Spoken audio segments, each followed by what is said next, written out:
अभिवादन स्वीकार कीजिए ब्रजेश मिश्रा का और आप देखना शुरू कर चुके हैं द डिबेट।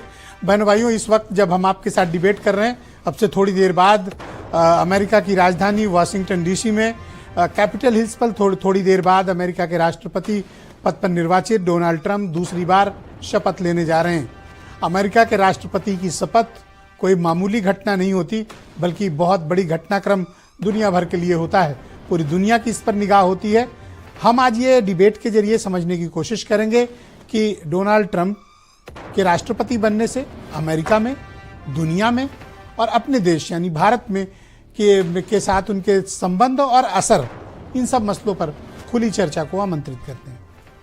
बहनों भाइयों, कैपिटल हिल्स की घटना के बाद किसी ने ये सोचा नहीं था और ऑलमोस्ट पूरी दुनिया भर ने ये प्रेडिक्ट कर दिया था कि डोनाल्ड ट्रंप का कैरियर खत्म हो गया, अब वो कभी अमेरिका की राजनीति में सिर उठाने लायक भी नहीं रहेंगे। बड़े बड़े आर्टिकल्स लिखे गए, बहुत बड़ी बड़ी बातें कही गई, लेकिन समय लौट कर आता है। डोनाल्ड ट्रंप लौट कर आए व्हाइट हाउस। पिछले साल जब उनकी नवंबर में जबरदस्त जीत हुई थी, उस वक्त लोगों ने अनुमान भी नहीं लगाया था और सारे सर्वे धराशायी हो गए थे और कमला हैरिस बहुत बुरी तरह से डेमोक्रेट्स परास्त हुए थे। रिपब्लिकन की ये हाहाकारी जीत ने एक बार फिर से साबित कर दिया कि अमेरिका बटा नहीं, बल्कि अमेरिका अब संगठित हुआ है और अपने हितों को लेकर वो ज्यादा चिंतित रहने लगा है। डोनाल्ड ट्रंप की जीत ने मेक अमेरिका ग्रेट अगेन, मागा जिसे कहा जाता है मीडिया में, उसकी धारणा को बहुत मजबूत किया है। अमेरिका अब तक इंटरनेशनल इश्यूज पर ज्यादा वोटिंग करता था बजाय कि डोमेस्टिक इश्यूज के, लेकिन ट्रंप के आने से प्राउड अमेरिकन की जो एक अपनी एलीट क्लास है, उसने ये दिखा दिया कि अमेरिका अब अपने मुद्दों पर वोट करेगा, वो अपने हितों की रक्षा के लिए ज्यादा फिक्रमंद होगा। डोनाल्ड ट्रंप की जो जीत है, भले ही आपने मीडिया में तमाम खबरें पढ़ी हों कि रेसिज्म बहुत बढ़ गया है, व्हाइट और ब्लैक की बातें बहुत होती हैं, भेदभाव होने लगे हैं, लेकिन बहनों भाइयों, अमेरिका में ये है, सही बात है कि नस्लीय भेदभाव हैं, लेकिन ट्रंप की जीत एक तरफा रही है। लिहाजा ये मैंडेट जो उन्हें मिला है वो पूरे अमेरिका का मैंडेट है और ट्रंप की जीत के बाद अब कई चीजें दुनिया में बदलने वाली हैं। ट्रंप कोई ओबामा या बाइडेन की तरह कोई स्थिर विचार, स्थिर नीतियों वाले स्थित प्रज्ञ व्यक्ति नहीं है, स्टेटस को वाले नहीं है, वो निर्णय लेने वाले हैं। नीतियों पर उनकी अपनी एक स्पष्ट धारणा है। उस धारणा के कई चीजें मैं आपको बताता हूं।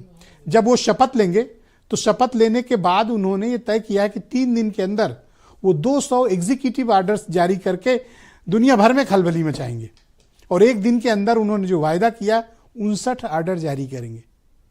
और शपथ के पहले ही ऑर्डर जारी कर दिया, टिकटॉक वाला आपने देखा होगा, कि उसको बैन नहीं करेंगे, कंटिन्यू करेंगे।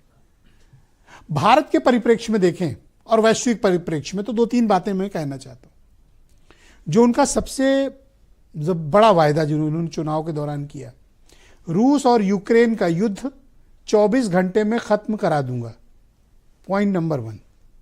यह उनके लिए एक बड़ा चैलेंज होगा, रूस और यूक्रेन का युद्ध खत्म करना।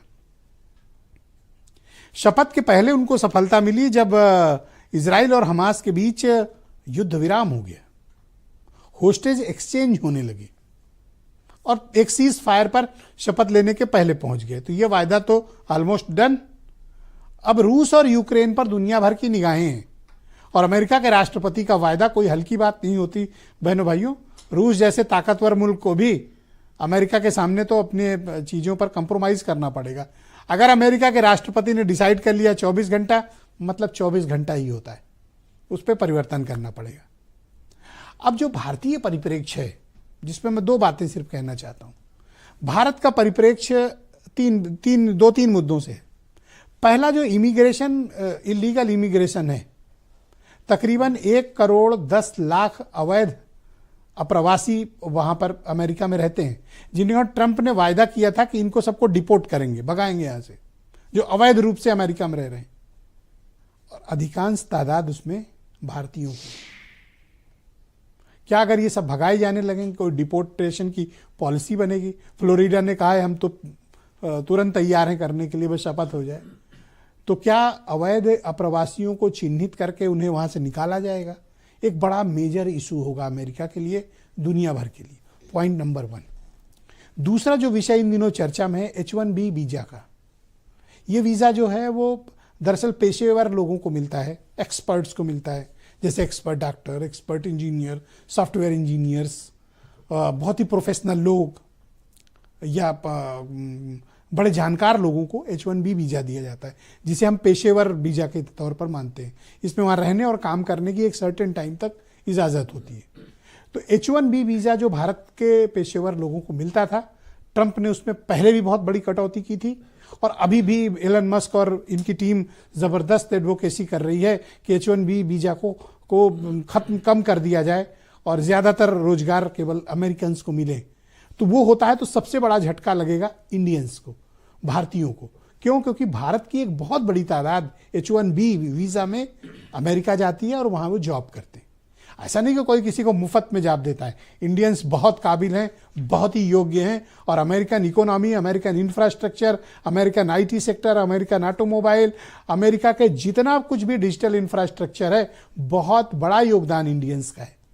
लेकिन वहाँ एक माहौल बनाया जा रहा है कि साहब ये H1B वीज़ा पे आते हैं और हमारे मौक़ों को ये खा जाते हैं, हमारे अवसरों को खा जाते हैं और हमारी जगह ये नौकरी कर रहे हैं। तो उसको कम करने की बात है।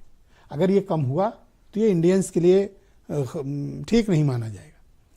तीसरा विषय, जिस तरह से कनाडा पर टैक्सेशन के इश्यूज को उन्होंने रेज किया है और कहा है कि हम इस पर टैक्स इम्पोज करेंगे शपथ लेने के बाद।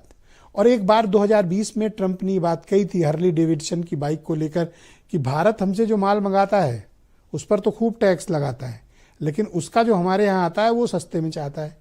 तो अगर कहीं इसको बैलेंस करने की वजह से हम पर टैरिफ इम्पोज किया गया तो देन इंडियन गवर्नमेंट क्या करेगी? और अमेरिका के साथ रिश्ते ऐसे होते बहनों भाइयों जो किसी मुल्क से रिश्ता नहीं है।